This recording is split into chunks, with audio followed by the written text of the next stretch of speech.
Hey guys, welcome back to Phone Tricks. In this video, we'll learn how to scan QR code using OPPO F21 Pro smartphone.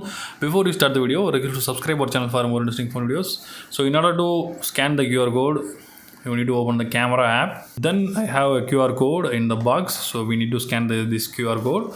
Now you need to click on the Google Lens listed here. You need to click on that. And click open camera. Allow some permissions. Now we need to locate the, Tap shutter button to open. you can see the results is displayed here.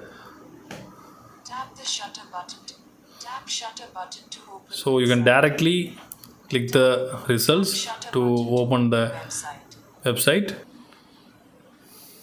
Now you can see. Tap the shutter button to search. Tap shutter button to open website.